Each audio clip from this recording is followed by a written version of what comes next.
کہ کیا منصور بن حلاج کو یہ کہنا چاہیے تھا, یہ راز افشا کرنا چاہیے تھا یا نہیں. تو بحث اس پہ پھر ہوئی, آدھے کہتے ہیں کہ نہیں, آدھے کہتے ہیں وغیرہ وغیرہ. لیکن منصور بن حلاج کا جو سوشو پولیٹیکل رول ہے وہ دیکھیے کتنا اہم ہے کہ عباسی عہد کے اندر جب وہاں پر قحط پڑ رہے تھے اور گندم جو ہے لوگوں کو ملنا ختم ہو گئی, تو اور جو قبضہ مافیا تھا, جو الیٹ کلاس تھی یا سرکاری کارندے تھے, وہ گوداموں کو بلیک میں کر رہے تھے, بلیک کر رہے تھے یا انہوں نے سٹور کی ہوئی تھی, تو انہوں نے اس کے تالے توڑے, اور وہ جس کے نتیجے میں جو ہے ان کو پھر قتل بھی کیا گیا اور منصور کی وہ جنگ. تو یہاں سے ان کا ایک عوامی پہلو بھی سامنے آتا ہے, اور اس پہلو کے ساتھ ہی آپ ان کی مابعد طبیعات کو بھی سمجھنے کی کوشش کرتے ہیں. اچھا, ہمارا جو لبرل ایلیمنٹ ہے, ہمارا جو پروگریسو ایلیمنٹ ہے, وہ چونکہ یورو سینٹرک زیادہ ہے, اس نے اپنی تہذیب, اپنے کلچر, اپنے اس ماضی کو ابھی دریافت کر کے اس کو تھیورائز نہیں کیا, تو لہٰذا وہ چیزیں سمجھ نہیں پا رہا ہے. وہ تصوف کو یوں اٹھا کے سائڈ پہ کر دیتا ہے, حتیٰ کہ یہاں کی جو دیو مالا ہے اس کو اٹھا کے, مذہب کو اٹھا کے, جبکہ یہ ایک بہت بڑے عہد کے ایک جو کہہ لیں کہ سمز ہیں, چھوٹی چھوٹی سمز ہیں, مذہب بھی, میتھولوجی بھی, تصوف بھی, جس میں اس عہد کا جو بڑا انٹلیکٹ ہے, بڑا انسانی تجربہ ہے, بڑا انسانی فکر ہے, وہ محفوظ ہے, جس کو انکوڈ کرنا ضروری ہے. اچھا, اب یہ بھی ذہن میں رکھیے کہ جو تصوف ہے وہ لوگ جو سیدھی جو دنیاوی پیٹرن تھا زندگی کا, جس میں جگیرداری ہے, بادشاہ ہے, مذہب ہے, عبادتیں ہیں, ایک سیٹ پیٹرن زندگی کا جو تھا, اس کے پیرلل وہ کچھ اور دیکھ رہے تھے, کچھ اور چاہ رہے تھے. اپنے عہد کا جو استحصال تھا, جاگیرداریت, شہنشاہیت, قبضے, فتوحات اور ملائیت کا جبر, سارا اس کے خلاف جو کھڑے ہونا چاہ رہے تھے, تصوف ان کا پلیٹ فارم تھا, ان کی تنظیم تھی. لہٰذا بڑے بڑے اکٹھ بنے, بڑے بڑی جو ہے کہہ لیں کہ وہ بنی, فورمز بنے, انجمنیں بنی, جنہوں تربیت گاہیں بنی, بہت سکولز بنے, سارے کا سارا. اب اس میں یہ ہوا کہ آپ دیکھ لیجئے کہ مثلا یہ جو جیلم کے پاس ٹلہ جوگیاں ہیں, اب ٹلہ جوگیاں کے جو جوگی کا جو ایک پورا سکول ہے, یہ وہ سکول ہے جو ڈھاکہ سے لے کر اور جو ہماری وسط ایشیائی ریاستیں وہاں تک پھیلا ہوا تھا. ان کی بڑی بڑی انجمنیں تھیں, سارا کچھ تھا, اور یہ اب یہ بھی تصوف کا ایک روپ تھا. لیکن جیسے جیسے تصوف سماج میں, پولیٹکس میں, شہنشاہیت جیسے جیسے غالب آتی گئی, اس کا جبر بڑھتا رہا, جاگیرداریت کی گرپ بنتی گئی, استحصال اتنا وہ ہو گیا کہ اس سے بھاگنا مسئلہ ہو گیا, ویسے ویسے تصوف جو ہے وہ احتجاج کی طرف, مزاحمت کی طرف چلتا چلا گیا. لہذا یہاں پر 4-5 بڑے جو تصوف کے سکولز ہیں, قادریہ, چشتیہ اور سہروردیہ وغیرہ وغیرہ, یہ سامنے آئے. اس میں کہا جاتا ہے کہ قادریہ جو ہے وہ سب سے زیادہ احتجاج, بغاوت کا سمبل تھا, اور چشتیہ بھی سب سے زیادہ جس نے یہاں کے جو کلچر کو, یہاں کے آرٹ کو اپنی گرفت میں لیا.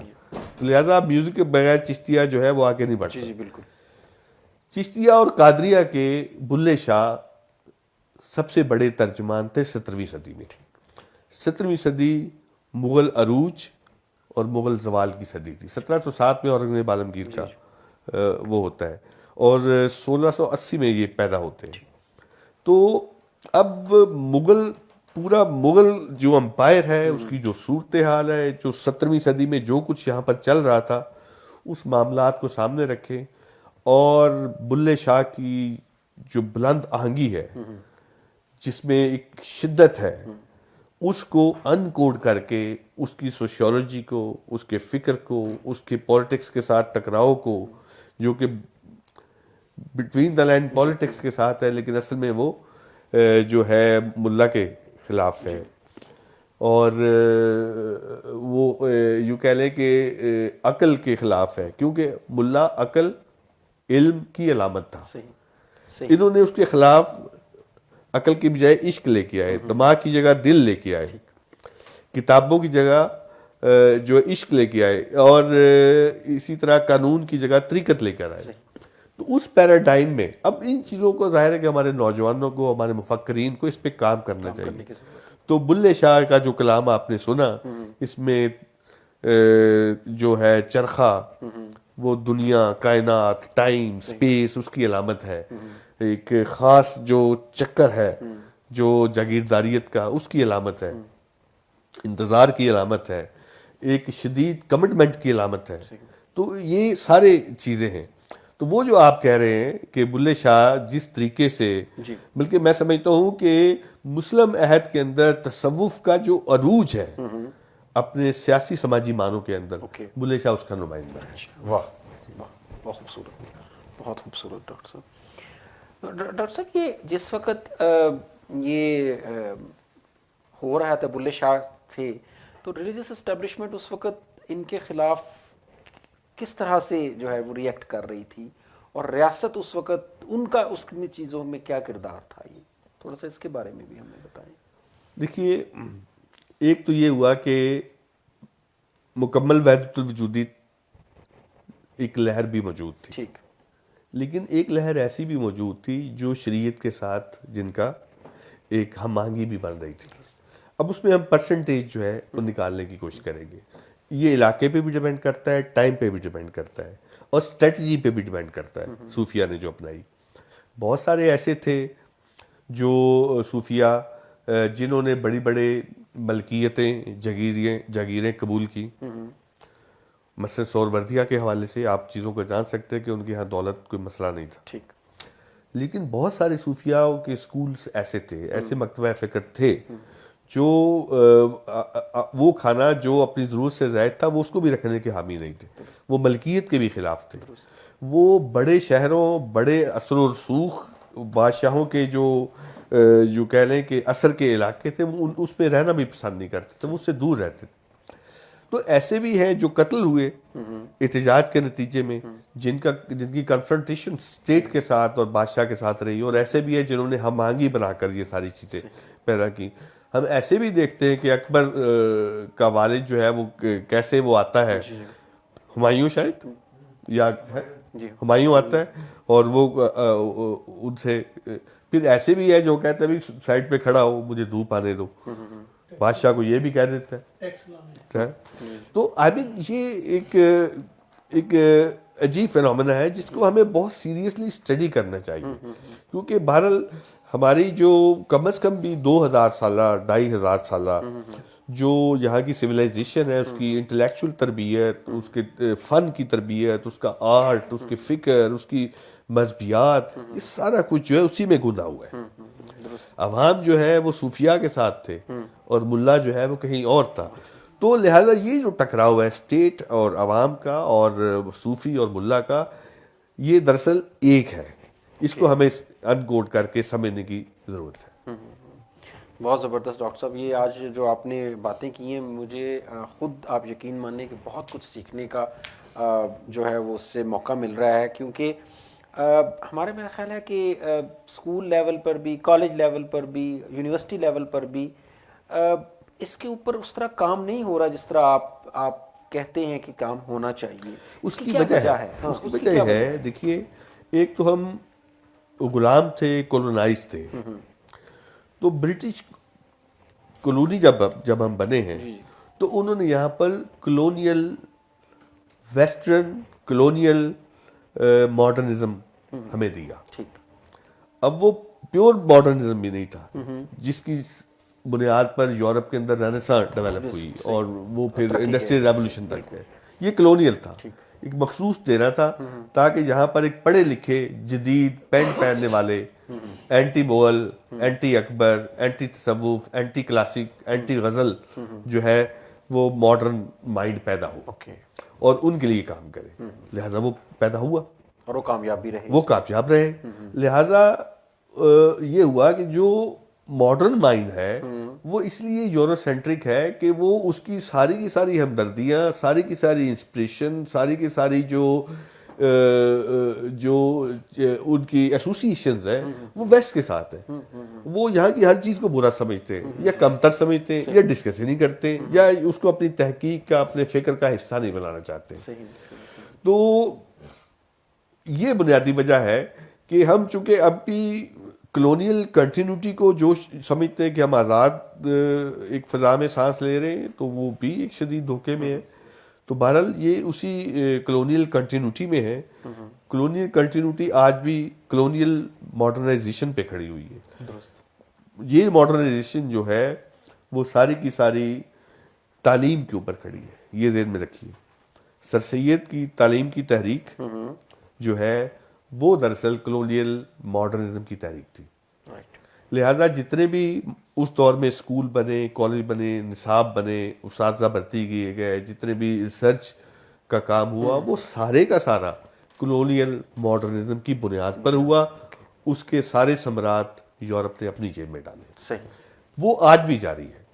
لہذا ہم یہاں کے اسکول سے پڑھیں، یونیورسٹی سے پڑھیں، یا یہاں سے پڑھنے کے بعد یورپ سے ہو کے آ جائیں، صورتحال ایک ہے اور وہ اپنی تسلسل میں ہے، کنٹینیوٹی میں ہے. یہ وجہ ہے کہ ادھر آنے کے لیے ہمیں ایک بڑی کایا کلپ چاہیے، بڑا انٹلیکچوئل میٹامورفسس چاہیے. اس کے لیے ظاہر ہے کہ کم لوگ ہیں. اب نوجوان جو ہیں، جو سنبھالنے والے ہیں، ادھر توجہ ہوں، انڈیجنس جو مقامیت ہے اس کو سمجھنے کی کوشش کریں. بڑی جو کلونیل امپائر تھی اس کے مقابلے میں پنجاب، وادی سندھ، یہ ان کا جو 5 7 8 20 ہزار سال کا جو ورثہ ہے علم کا، فن کا، آرٹ کا، ہر چیز کا، کیا وہ ضائع کر دیا جائے اردو کے نام پر یا تعلیم کے نام پر یا ماڈرنزم کے نام پر یا انگریزی کے نام پر؟ تو یہ جو سارا کلام جو آج ہم سن رہے ہیں یہ پنجابی کا ہے، اور پنجابی زبان وید کی زبان ہے. پہلی وید جب آریائی اس کو کراس کر رہے تھے تو تقریباً 1500 سال جہاں رکے، ان سالوں کے دوران پہلی وید اتر وید یہاں پہ لکھی گئی ہے. تو گویا تصوف کی جو بنیادیں ہیں وہ یہاں پر بنی ہیں، یہیں پر پھر آگے پروان چڑھی ہیں، یہی اس کا سینٹر رہا ہے.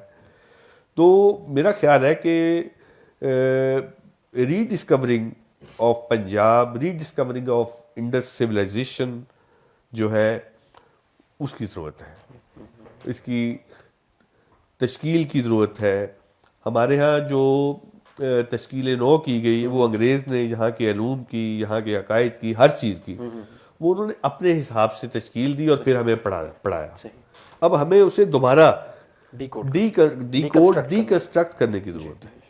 وہ دیکھیے کب ہوتا ہے اور کب ہمارے، لیکن اس میں آغاز تو ہو گیا ہے. آپ سمجھتے ہیں کہ ایک لیئر تھی اچھا اوکے اور ہمیشہ رہی ہے، ٹھیک ہے، لیکن وہ کم رہی ہے، وہ مائنورٹی میں رہی ہے. سندھ کے اندر، ہندوستان میں بہت کام ہوا ہے. ہمارے ہاں چونکہ کلونیل جبر زیادہ پاکستان میں رہا تو ہندوستان کے اندر ایسے موجود ہیں. یہاں پر ہمارے ہاں بہت سارے لوگ موجود ہیں. پشتونوں کے ہاں ایسی روایتیں، بلوچوں کے ہاں بھی، وہ تو ایک جنگ لڑ رہے ہیں اس حوالے سے. تو یہ چیزیں موجود ہیں، لیکن بنیادی بات یہی ہے کہ چونکہ ہم کلونیل مائنڈ سیٹ اور کلونیل جبر کے انڈر ہیں تو لہذا وہ فرنٹ پہ چیزیں نہیں آ سکی. اس کو اس تھرسٹی مائنڈ نے اس تک پہنچنا ہے، اس کو اپنانا ہے. اس کی جھولی میں نہیں آئے گا، یہ ممکن نہیں ہے جو ہمارا پورے کا پورا ایک سیٹ اپ موجود ہے اس میں. بہت شکریہ ڈاکٹر صاحب. جو ہم نے دوسرے شاعر جن کے بارے میں آج ہم بات کرنا چاہیں گے وہ ہیں حضرت سخی سلطان باہو. حضرت سخی سلطان باہو 1630 میں شورکوٹ میں پیدا ہوتے ہیں. شورکوٹ پنجاب کے ضلع جھنگ کا تحصیل ہیڈ کوارٹر ہے. ان کے والد مغل بادشاہ کے دور میں مغل فوج کے ایک سپہ سالار تھے اور شور قلعے کے قلعہ دار تھے. ان کی والدہ جو تھیں وہ بھی اپنے وقت میں بہت کہا جاتا ہے کہ بہت صوفیہ خاتون تھیں آپ عوان قبیلے سے تعلق رکھتے تھے اور حضرت علی کی اولاد میں سے تھے. اگر آپ کچھ پیش کرنا چاہیں گے میرا خیال ہے.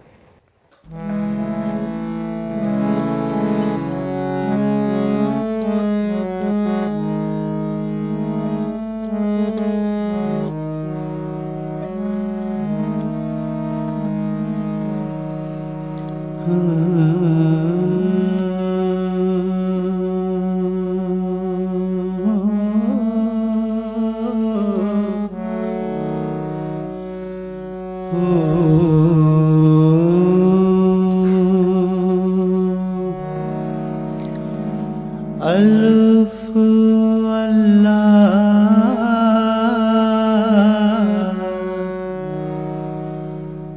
چمبے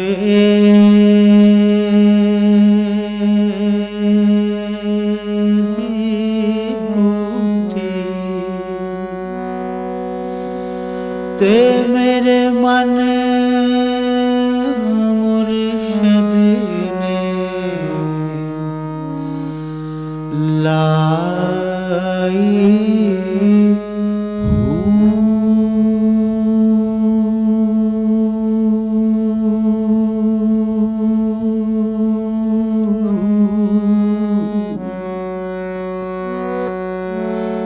نفی اسبات دا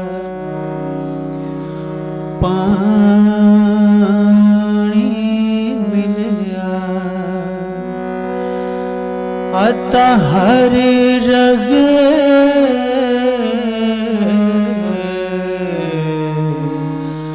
ہر جائی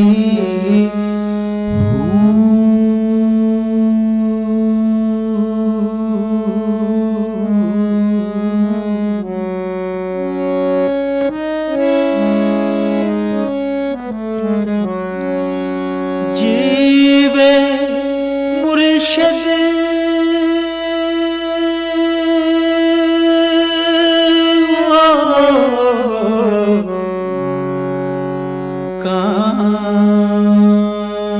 کامل بابو عطا جس بوٹی لائی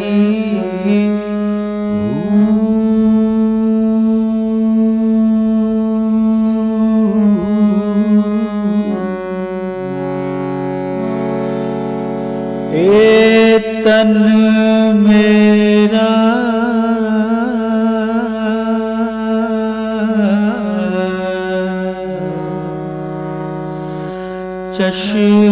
چشمہ ہوگے تے میں مرشد ویکھنا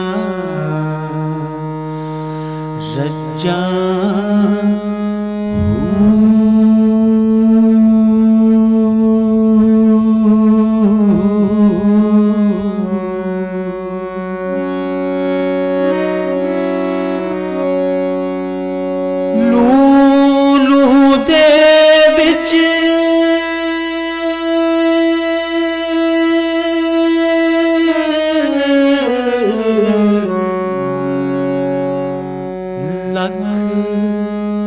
لکھ چشمہ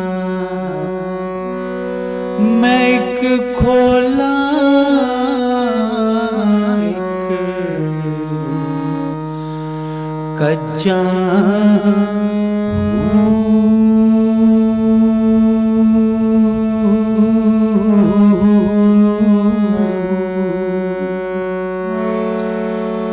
مرشد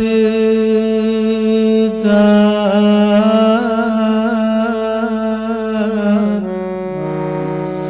دیدار بہو تے مینوں لکھ کروڑاں حجاں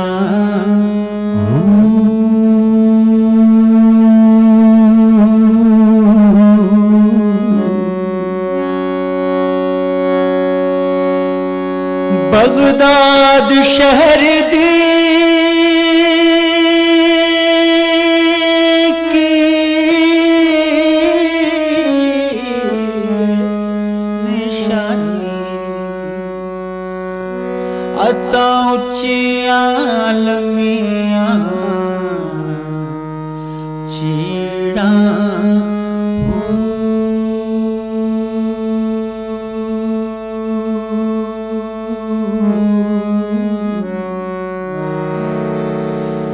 اے تن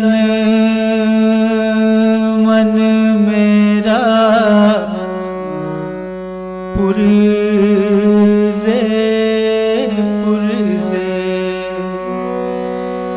عطا جوں درزی دیاں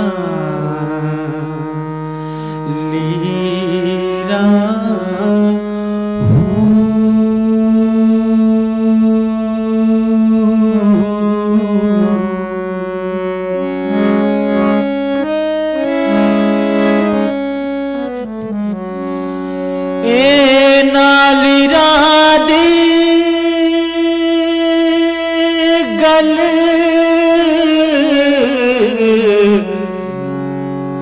دفنی پاکے تے میں رل ساں سنگ فقیراں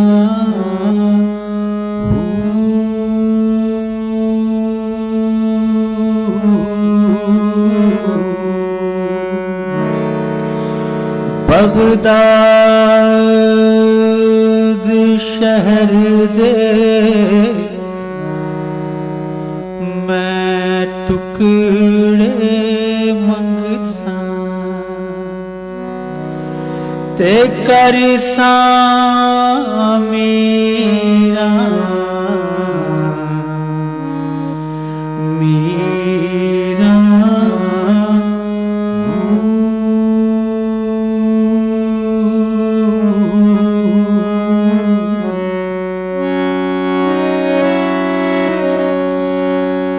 دل دریا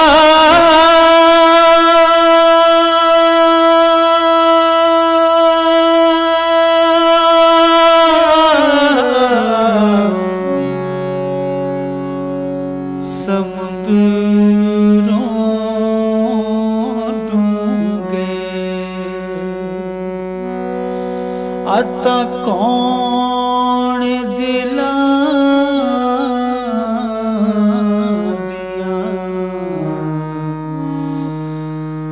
جانے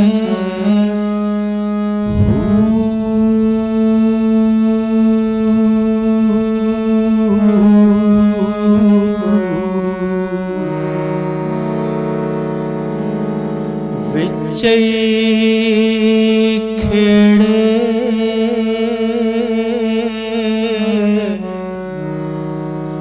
عطا وچے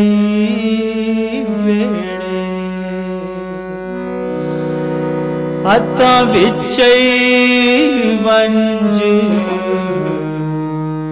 مہانے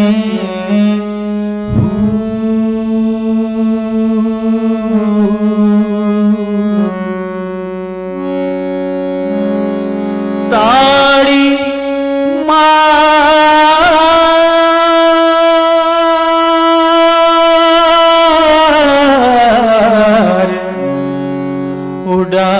اڑانا باہو تے اسی آپ اڈن ہارے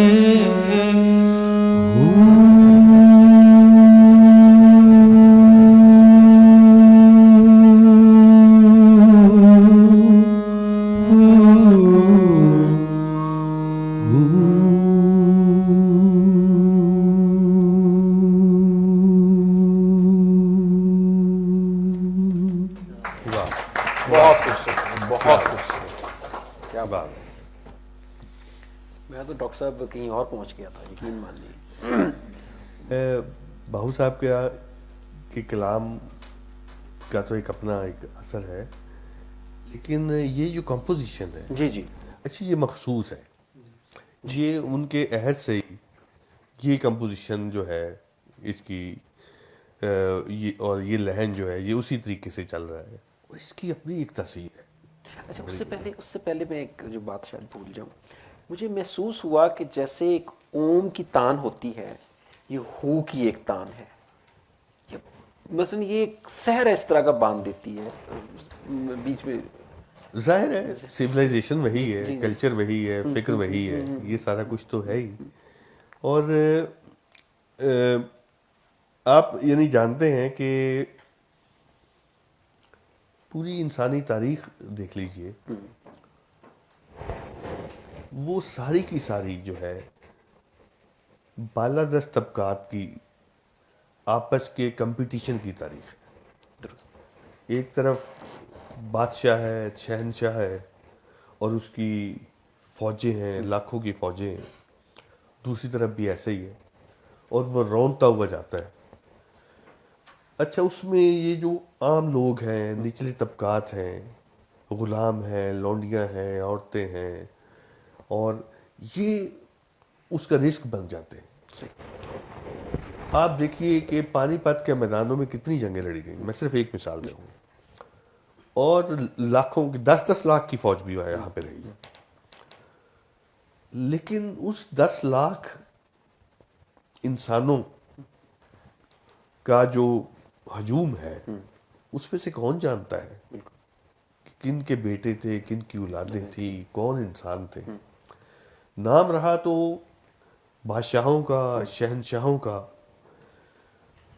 تو اس سارے عرصے میں جب تک کہ تاریخ اپنی خاص نہج پر پہنچ کر کچھ ایسے وسائل اس نے دریافت یا ایجاد نہیں کر لیے کہ وہ ان نچلے طبقات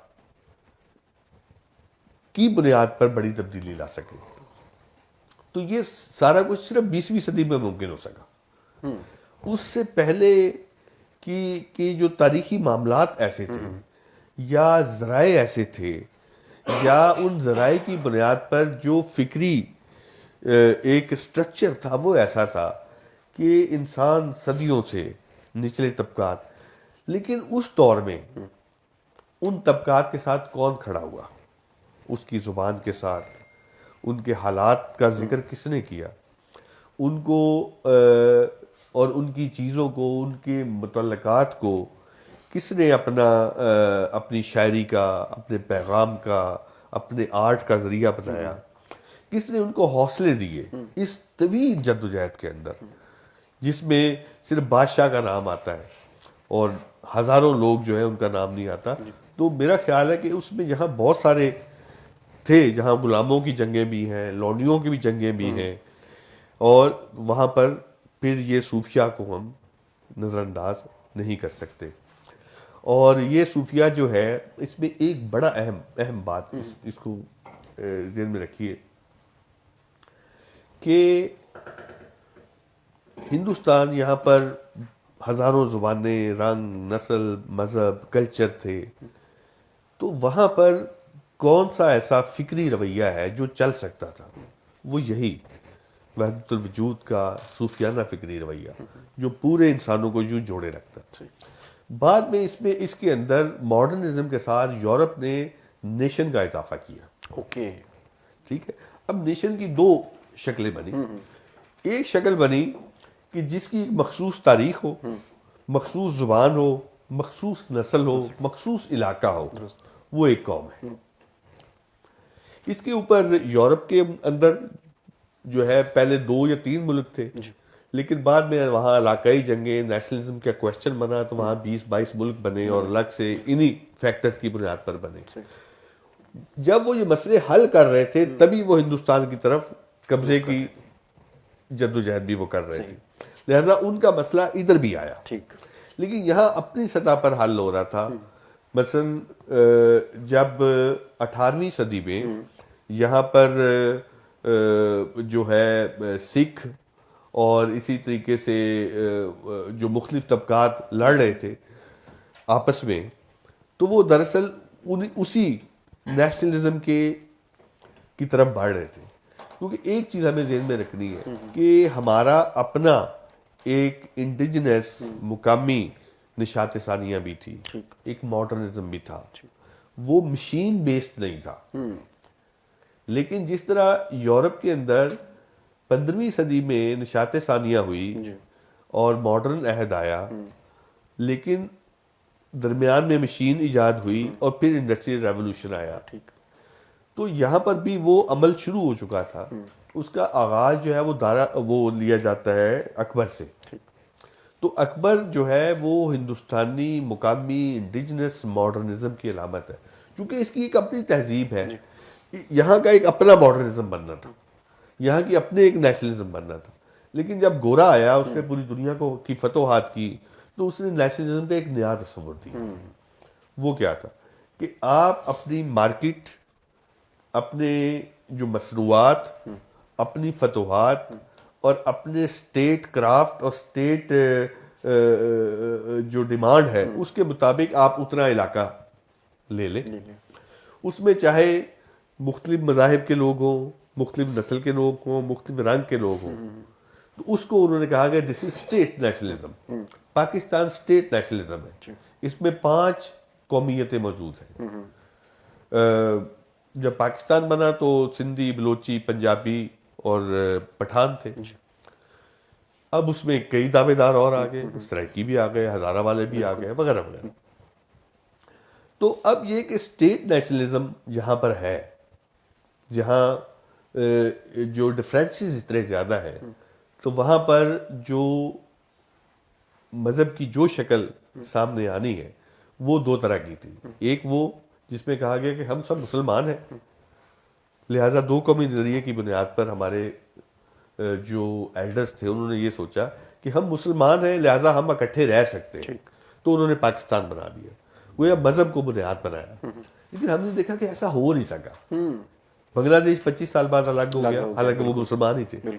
تو اس کا مطلب ہے کہ محض مذہب کی بنیاد پر کیا رہا جا سکتا ہے, پھر یہ کویشچن سامنے آیا. پھر بلوچوں کے ہاں, پٹھانوں کے ہاں جو ڈفرینسز سامنے آئے, سندھیوں کے ہاں آئے, تو انہوں نے اس سوال کو اور زیادہ امپورٹنٹ بھی کر دیا اور گہرا بھی کر دیا. تو یہاں پر یہ سوال پھر پیدا ہوا کہ کیا جو صوفیاء کا جو طرز فکر تھا کیا وہ زیادہ ویلڈ ہے یا نہیں ہے. اس پر ہم آگے پھر بات بھی کریں گے, اس کو سوچیں گے. صحیح. تیسرے شاعر جو ہم نے جن کا انتخاب کیا تھا وہ حضرت میاں محمد بخش صاحب ہیں. اور میاں محمد بخش صاحب جو ہیں وہ ان کی جو سیف الملوک جو ہے اس کے بارے میں کہتے ہیں کہ آپ نے سیف الملوک کی داستان سفر عشق اپنے مرشد اور بڑے بھائی جناب میاں بہاول بخش رحمۃ اللہ علیہ کی فرمائش پر لکھی. انہوں نے کئی کتابوں میں یہ قصہ پڑھا تھا اور آپ سے فرمائش کی کہ یہ قصہ منظور کریں, تو پھر یہ قصہ انہوں نے لکھا. اور اس کے بارے میں جو کہا جاتا ہے کہ جب یہ آپ نے لکھا تو جاتے ہیں پشوؤں کو, تو پھر وہ بہت لوگ آتے ہیں, ایک بندہ ادھر سے گا رہا ہے, ایک ادھر سے گا رہا ہے, تو وہ پورا ماحول بنا ہوتا ہے. میاں محمد بخش کو بہت زیادہ کیا جاتا ہے. اس میں شاید جموں کا زیادہ اثر ہے اس لیے وجہ سے شاید, لیکن ہے وہاں پہ, تو اس کا انگ بھی تھوڑا سا میرا تو وہ یاد سے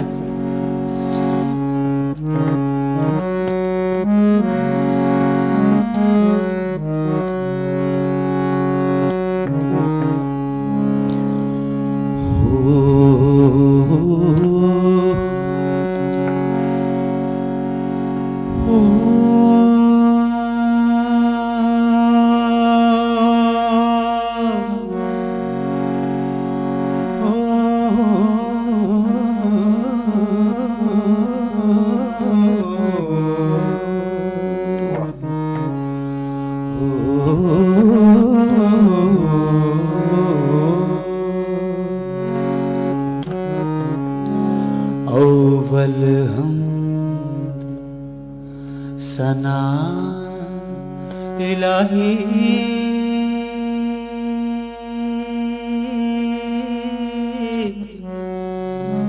جو مالک ہر ذات. اول حمد ثنا الہی ਜੋ ਮਾਲਿਕ ਹਰ ਹਰ ਦਾ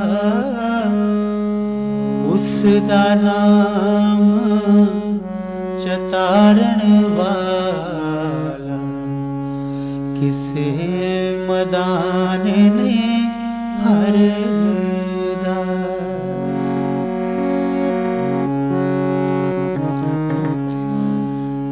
ਚੰਗਿਆਂ ਦਾ ਤੇ ਹਰ ਕੋਈ ਬਣਦਾ ਤੂੰ ਮੰਦਿਆਂ ਦਾ ਵਾਲੀ ਇੱਕ ਵਸੀਲਾ ਤੇਰੇ ਨਾਂ ਦਾ ਅਮਲੋਂ ਝੋਲੀ ਖਾਲੀ ਲੋਏ ਲੋਏ ਭਰ ਲੈ ਪਾਂਡਾ ਜੋ ਤੁਧ ਪਾਂਡਾ ਭਰਨਾ ਹੋਏ ਸ਼ਾਮ ਪਈ ਬਿਨ ਸ਼ਾਮ ਮੁਹੰਮਦ ਘਰ ਜਾਂਦੀ ਨੇ ਡਰਨਾ ਸ਼ੀਸ਼ ਮਹਲ ਵਿੱਚ ਕੁੱਤਾ ਵੜਿਆ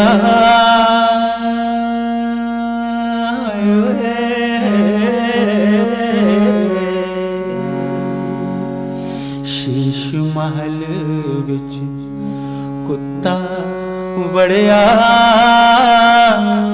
ਉਹਨੂੰ ਕੁਝ ਸਮਝ ਨਾ ਆਵੇ ਜਿਸ ਪਾਸੇ ਉਹ ਚਾਤੀ ਪਾਵੇ ਉਹਨੂੰ ਕੁੱਤਾ ਹੀ ਨਜ਼ਰੀ ਆਵੇ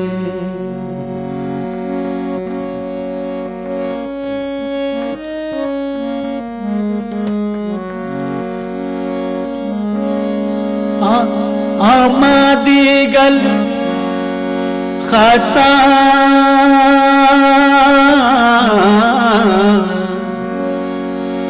ਆਮਾ ਬੇਅਖਲਾਸਾਂ ਗੱਲ ਨਹੀਂ ਮੁਨਾਸਿਬ ਕਰਨਾ ਮਿੱਠੀ ਖੀਰ ਪਕਾ ਮੁਹੰਮਦ ਕੁੱਤਿਆਂ ਅੱਗੇ ਤਰਨਾ ਉਹ ਢਾ ਦੇ ਮਸਜਿਦ ਢਾ ਦੇ ਮੰਦਰ ਤੇ ਢਾ ਦੇ ਜੋ ਕੁਝ ਢਹਿੰਦਾ ਇੱਕ ਬੰਦੇ ਦਾ ਦਿਲ ਨਾ ਢਾਵੀਂ ਰੱਬ ਦਿਲਾਂ ਵਿੱਚ ਰਹਿੰਦਾ ਤੂੰ ਵੀ ਆਖੇ ਮੇਲਾ ਮੇਲਾ ਤੇ ਮੈਂ ਵੀ ਆਖਾਂ ਮੇਲਾ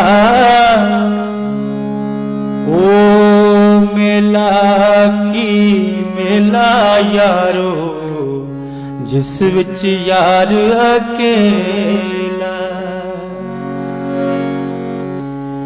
ਤੂੰ ਵੀ ਆਖੇ ਬੇਲੀ ਬੇਲੀ ਤੇ ਮੈਂ ਵੀ ਆਖਾਂ ਬੇਲੀ ਉਸ ਵੇਲੇ ਦਾ ਕੋਈ ਨਹੀਂ ਬੇਲੀ ਜਦ ਜਾਨ ਅਕੇਲੀ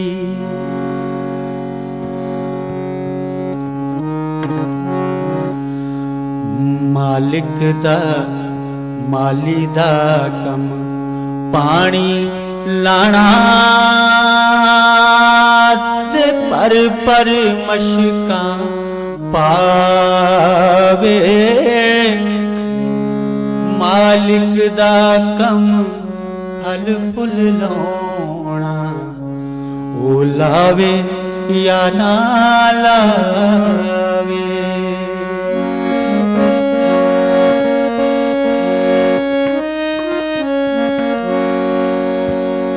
ਚੋਗ ਜਿਨਾ ਦੀ ਮੋਤੀ ਹੋਵੇ ਉਹ ਨਹੀਂ ਚੁਗਦੇ ਦਾਣੇ ਗੈਰਾਂ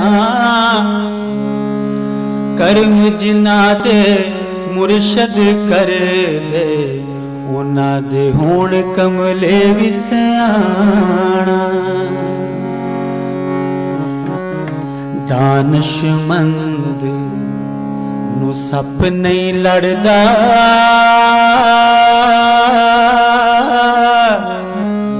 ਇੱਕੋ ਰੁੱਡੋਂ ਦੋ ਵਾਰੀ ਮੁੜ ਮੁੜ ਤੱਕੇ ਖਾਵਣ ਮੁਹੰਮਦ ਮਤ ਜਿਨਾ ਦੀ ਮਾਰੀ